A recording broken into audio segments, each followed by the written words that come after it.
말씀은 사무엘상 10장 말씀입니다. 사무엘상 10장 1절부터 27절 말씀까지 우리 함께 읽도록 하겠습니다. 사무엘상 10장 말씀입니다. 이에 사무엘이 기름병을 가져다가 사울의 머리에 붓고 입맞추며 이르되 여호와께서 내게 기름을 부으사 그의 기업의 지도자로 삼지 아니하셨느냐. 네가 오늘 나를 떠나가다가 베냐민 경계 셀사에 있는 라헬의 묘실 곁에서 두 사람을 만나리니 그들이 내게 이르기를 네가 찾으러 갔던 암나기들을 찾은지라. 네 아버지가 암나기들의 염려는 놓았으나 너희로 말미암아 걱정하여 이르되 내 아들을 위하여 어찌하리요 하더라 할 것이요. 네가 거기서 더 나아가서 다볼 상수리 나무에 이르면 거기서 하나님을 배우려고 베델로 올라가는 세 사람을 만나리니 한 사람은 염소 새끼 셋을 이끌었고 한 사람은 떡 세 덩이를 가졌고 한 사람은 포도주 한 가죽 부대를 가진지라. 그들이 내게 문안하고 떡 두 덩이를 주겠고 너는 그의 손에서 받으리라. 그 후에 내가 하나님의 산에 이르르니 그곳에는 블레셋 사람들의 영문이 있느니라. 네가 그리로 가서 그 성읍으로 들어갈 때에 선지자의 무리가 산당에서부터 비파와 소고와 저와 수금을 앞세우고 예언하며 내려오는 것을 만날 것이요. 내게는 여호와의 영이 크게 임하리니 너도 그들과 함께 예언을 하고 변하여 새 사람이 되리라. 이 징조가 내게 임하거든 너는 기회를 따라 행하라. 하나님이 너와 함께 하시느니라. 너는 나보다 앞서 길갈로 내려가라. 내가 네게로 내려가서 번제와 호목제를 드리리니 내가 네게 가서 네가 행한 것을 가르칠 때까지 7일 동안 기다리라. 그가 사무엘에게서 떠나려고 몸을 돌이킬 때에 하나님이 새 마음을 주셨고 그날 그 징조도 다 응하니라.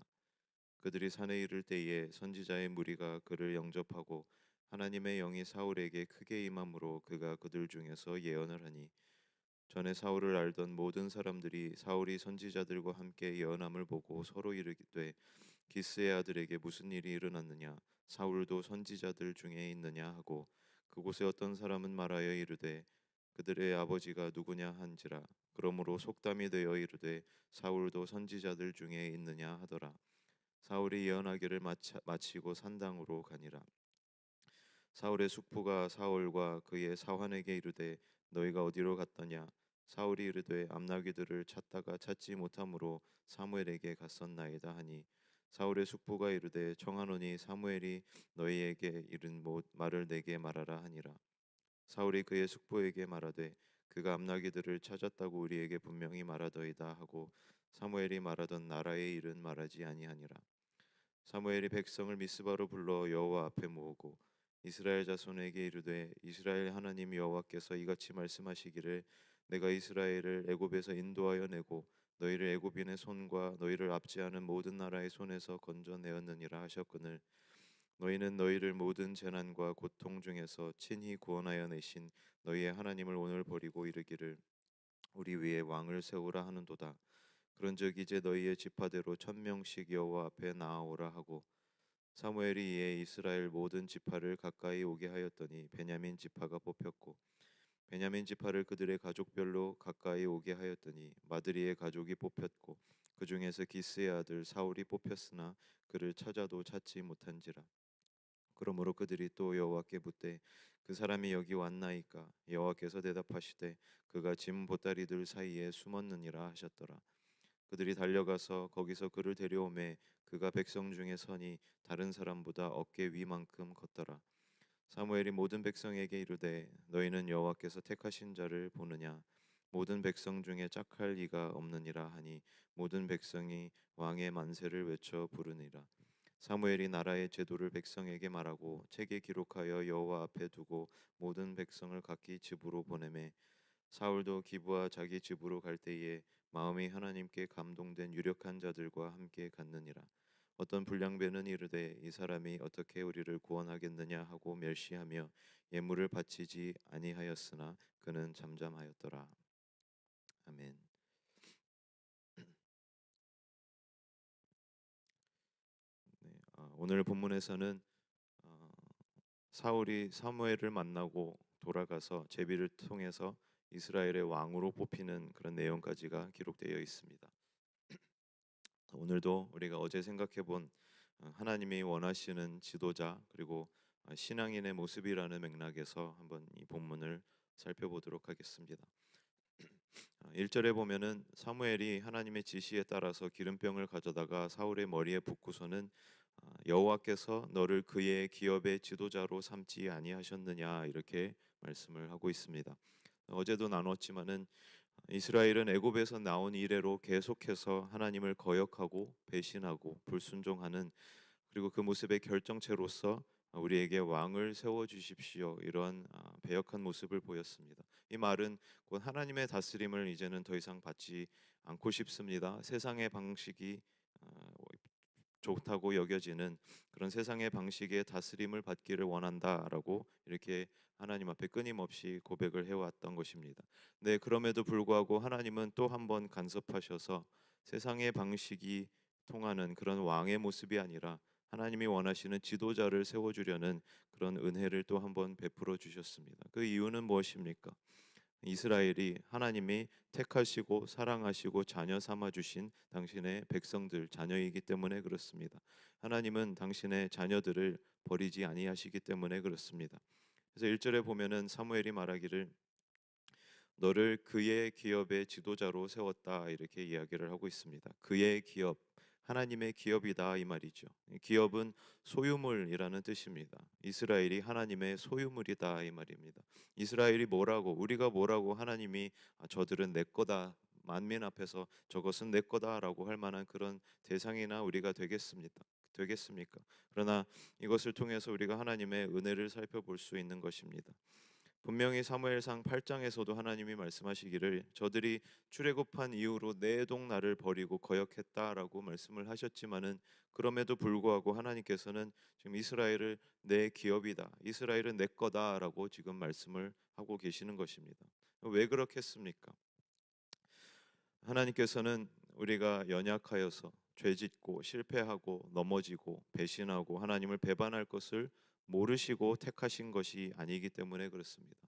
우리를 택하시고 은혜로서 믿을 수 있는 믿음을 띡 주면 그 순간에 변화되어서 완전히 장성한 자로 서지 못한다라는 것을 하나님께서는 이미 알고 계시기 때문에 그렇습니다. 우리에게 시간과 훈계와 연단과 책망, 성장이 필요하다라는 것을 하나님께서는 이미 알고 계시기 때문에 그렇습니다. 그렇기 때문에 은혜인 것입니다. 우리가 얼마나 연약하고 악하고 철저하게 죄인인 것을 하나님께서는 아시기 때문에 내 머리로는 아무리 굴려도 도저히 믿어지지 않는 것이 은혜로서 믿어질 수 있는 믿음을 먼저 주신 것이고, 그 다음에는 그 믿음 위에 서서 우리가 끊임없이 변화되어져 가고 성장해 갈 수 있도록 당신의 기업으로 꽉 붙들어 주시고서는 이끌어 가신다 이것입니다. 어떻게 이끌어 가십니까?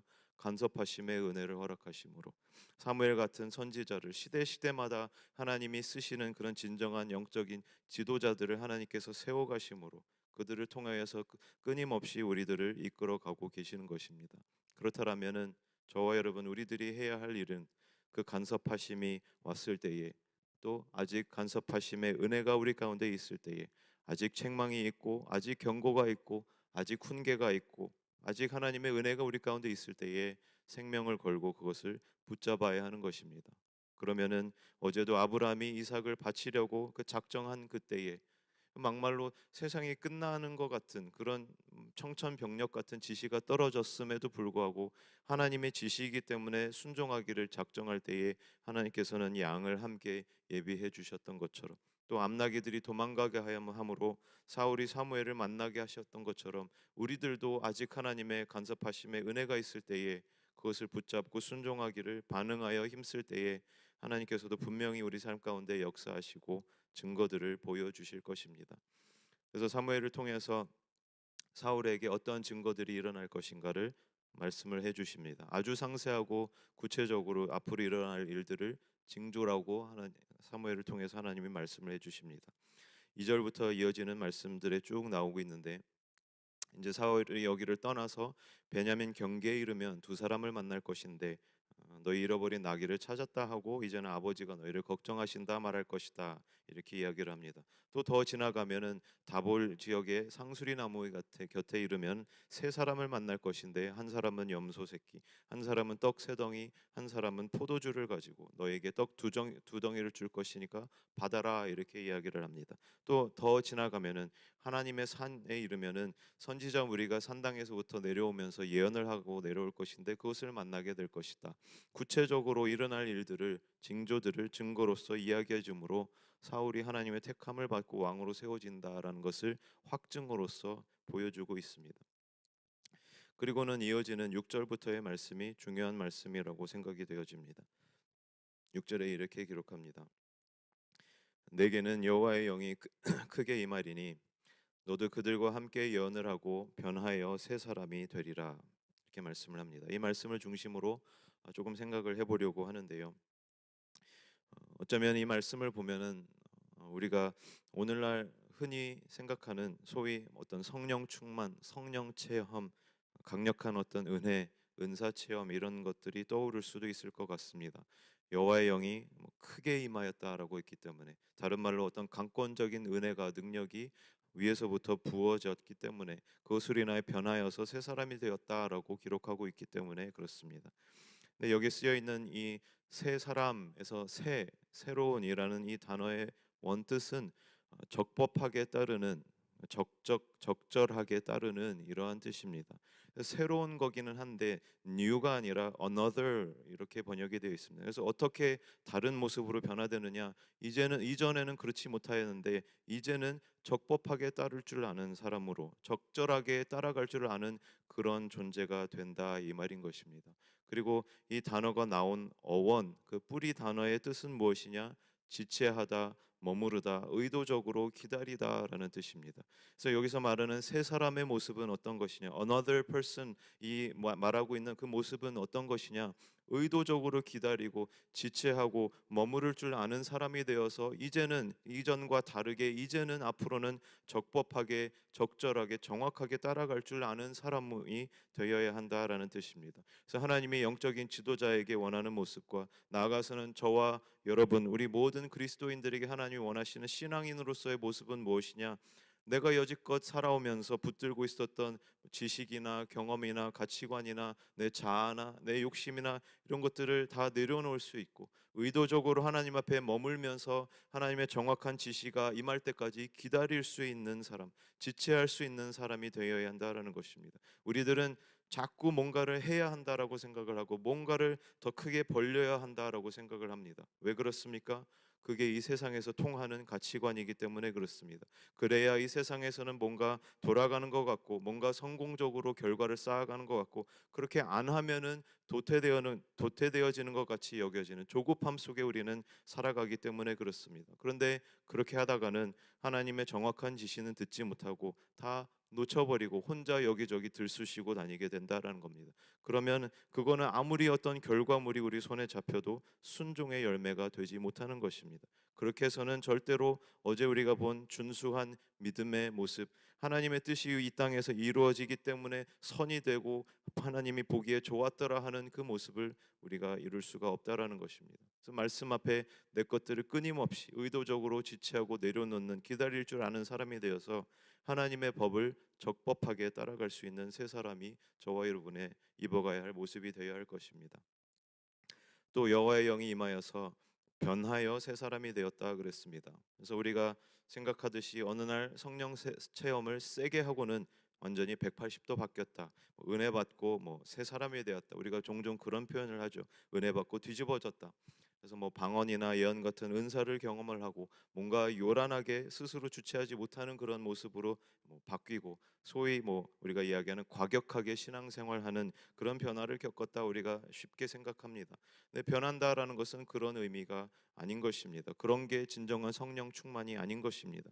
여러 번 나눴지만은 성령 하나님도 하나님이십니다. 하나님은 말씀의 하나님이십니다. 말씀으로 모든 걸 창조하시고 말씀으로 지금도 섭리하고 운행하시고 말씀으로 마지막 때의 모든 것들을 심판하실 말씀의 하나님이십니다. 그 말은 무엇이냐? 성령 하나님의 역사도 성령 하나님의 온전한 역사는 절대로 말씀의 법 안에서만 일어나게 되어 있다라는 것입니다. 분명 성령 하나님께서 우리를 이끌어 가시고 인도해 가시지만은 우리의 심령 속에 이 말씀의 법이 세워져 가는 이 몸부림이 있을 때에 비로소 정확하게 우리가 성령의 지시를 따라서 적법하게 따라갈 수 있다라는 것입니다. 그래서 하나님이 우리에게 원하시는 진정한 성령 충만 새 사람의 모습은 무엇인가? 말씀 위에 역사하시는 이 성령 하나님의 지시를 기다리면서 내 것을 지체할 수 있는 사람, 그리고 그 지시가 왔을 때에는 정확하게 적법하게 그것만 행하고 그것만 따라갈 수 있는 그런 사람이 되는 것입니다. 그래서 그 다음에 나오는 말씀을 보면은 사무엘이 또 재미있는 말을 합니다. 7절에 보면은 이 징조가 내게 임하거든 그랬습니다. 하나님의 영이 크게 임하면 이 말이지요. 그래서 우리가 간혹 생각하기를 성령 체험하면 끝난다, 성령이 임하시면 다 된다 이렇게 말하는 사람들이 종종 있습니다. 그래서 불을 내려 주십시오 구해야 됩니다. 아니면 전심으로 구해야 됩니다. 이렇게 말하는 경우들이 종종 있습니다. 근데 만약에 그거 한 번으로 끝나버린다면 사무엘이 오늘 이 말씀을 할 필요가 없는 것입니다. 이 징조가 내게 임하거든 그 다음에 어떻게 하라고 하고 있습니까? 너는 기회를 따라 행하라 그럽니다. 기회를 따라 행하라. 임하거든 그때부터 시작이다. 그때부터는 어떻게 해야 되느냐? 기회를 따라 행해야 된다. 여기 쓰여 있는 이 기회라는 말은 몇 가지 뜻으로 번역이 되는데 가장 많이 쓰이는 뜻 중에 하나는 손입니다. 우리의 손.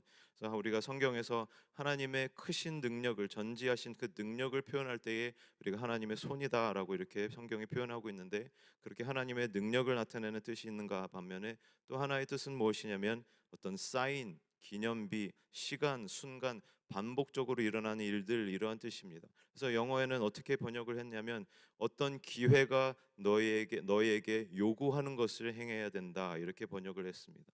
성령 충만, 은혜 체험, 은사 체험 한번 세게 한번 한다고 절대 한순간에 변하는 것이 아니다 이 말입니다. 하나님의 영이 임하거든 그때부터가 시작인데 그때부터는 어떻게 해야 하느냐? 그 기회가 하나님의 크신 능력으로서 너의 삶 속에 간섭하셔서 하나님께서 베풀어 주시는 그 은혜들이 사인들이 성령 하나님의 지시가 임했을 때에 그것이 요구하는 것을 해라 이 말입니다. 그것이 너에게 무엇을 요구하고 무엇을 지시하시는 간에 상관없이 네 모든 것 다 바쳐서 그 요구하는 것을 행해야 된다 이 말입니다. 그것이 신앙생활인 것입니다. 그것이 신앙인 것입니다. 우리는 안타깝지만은 이렇게 신앙생활을 배우는 경우는 잘 없는 것 같습니다. 근데 이렇게 하면 이러면 하나님이 너와 함께 하시느니라. 물론 하나님 우리와 함께 하시죠. 근데 사무엘이 지금 말합니다. 기회를 따라 행하라. 그러면 하나님이 너와 함께 하시느니라. 언제 하나님이 우리 가운데 온전히 함께 하십니까? 하나님의 전지전능하신 능력으로 언제 우리 가운데 진정으로 역사하십니까? 하나님이 무엇을 요구하시고 지시하시든지 간에 주님의 명령이기 때문에 우리 생명 걸고 순종할 때에 하나님이 함께 하신다 이 말입니다. 대사관이 남의 나라에 가서 본국이 시키지도 않은 것을 하고 다니면서 본국의 보호를 받을 수는 없는 것입니다. 본국이 지시한 것을 했을 때에 지시가 있기 때문에 그 지시를 행할 수 있는 보호가 그 대사에게 따라다니는 것입니다. 저와 여러분도 마찬가지로 하나님의 지시가 있었을 때에 그 지시를 행할 수 있는 하나님의 능력과 보호와 은혜와 지혜가 함께 따라오는 것입니다. 그래서 저와 여러분도 마찬가지로 이러한 세 사람의 모습을 입어가기를 기회가 임할 때마다 그 기회가 요구되어지는 것을 그대로 행하는 그런 몸부림을 칠 때에 하나님의 온전한 능력으로서 함께 하신다라는 것입니다. 그래서 우리가 한 구절만 더 생각을 해보면은 9절에 보면 이렇게 기록합니다. 그가 사무엘에게서 떠나려고 몸을 돌이킬 때에 하나님이 새 마음을 주셨고 그날의 그 징조도 다 응하니라 그랬습니다. 하나님이 새 마음을 주셨다 그랬습니다. 여기 쓰여 있는 이 새 마음도 아까 새 사람 할 때와 같은 단어입니다. 적법하게 따르고자 하는 마음, 그 새 마음을 하나님이 부어 주셨다라는 것입니다. 근데 언제 그 마음을 부어 주셨느냐? 몸을 돌이킬 때에 그랬습니다.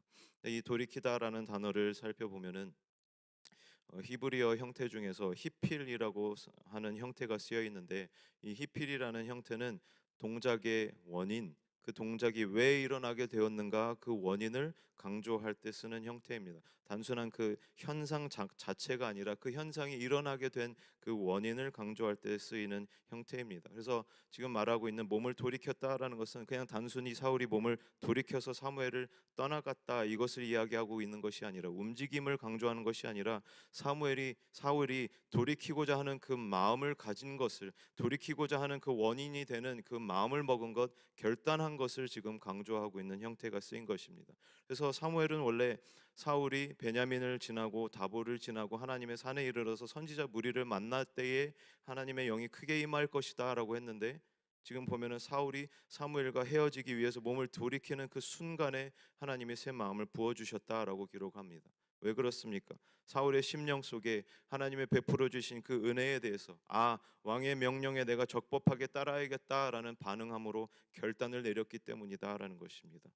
그래서 우리의 신앙생활에는 항상 이 두 가지가 같이 가야 하는 것입니다. 먼저는 은혜가 있어야 됩니다. 말할 필요가 없는 것입니다. 은혜 없이는 절대 아무것도 되지 않습니다. 우리가 은혜를 힘을 다하여서 구해야 됩니다. 그런데 그와 함께 그 은혜가 왔을 때에는 그것이 요구하는 것을 우리가 생명 걸고 행하겠다, 이 결단이 우리 가운데 항상 같이 가야 하는 것입니다. 반응하여서 생명 걸고 순종하기를 결단하고 순종을 해야 됩니다. 실패를 하더라도 또 일어나서 결단하고 순종을 해야 됩니다. 오늘 본문을 보면은 이 순간에는 사울이 막 예언도 하고 변화된 모습을 보여서 사울도 선지자 중에 있었느냐 이런 속담이 아예 그 지역에 생겨버릴 정도로 크게 변화된 모습을 보이는 것 같지만, 변화되어 버린 것 같지만은 조금만 지나가면은 어떤 일이 일어납니까?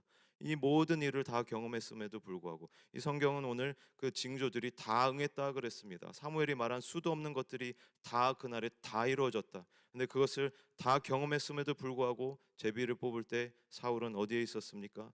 두려워서 진보다리 뒤에 숨어 있었다 그랬습니다. 이것을 보면서 우리가 꼭 기억해야 됩니다. 절대 한 방에 변화되는 것이 아닌 겁니다. 인생은 한 방이야. 그것은 거짓말인 것입니다. 은사 체험 한번 세게 한다고, 성령 체험 한번 세게 한다고 절대 한 번에 변하지 않는다라는 것입니다. 은혜가 있을 때마다, 식물들은 장마비로 장대비로 자라는 것이 아닙니다. 우리 눈에 보이지 않는 하루하루 매일매일 아침에 맺혀지는 이슬을 가지고 식물들은 자라가는 것입니다. 그것과 마찬가지로 우리의 신앙도 한 번 이런 걸로 되는 것이 아니라 은혜가 있을 때마다 매일매일 간섭하시는 은혜 앞에 우리가 순복할 때에, 반응하여서 결단할 때에, 적법하게 따라가겠습니다 몸부림칠 때에 한 걸음 한 걸음 우리가 변화를 경험해 갈 수 있는 것입니다. 그래서 바라기는 저와 여러분의 하루하루가, 그리고 우리 남은 평생이 이러한 모습이 되기를 간절히 소망합니다. 특히나 요즘 같은 때에 정말 마지막 때가 가까웠다라는 것을 우리가 그 어느 때보다도 실감할 수 있는 이 때인데, 정말 세월을 아껴야 할 때인 것 같습니다. 아직 기회가 있을 때에, 아직 은혜가 있을 때에, 아직 하나님의 경고와 하나님의 책망과 훈계들이 있을 때에 그 은혜에 반응하여서 우리의 것을 내려놓고 기다리면서 주님의 지시를 적법하게 정확하게 그것만 따라갈 수 있는 그런 신앙인들로 서가는 저와 여러분 되기를 주의 이름으로 소망하고 축복합니다. 같이 기도하겠습니다.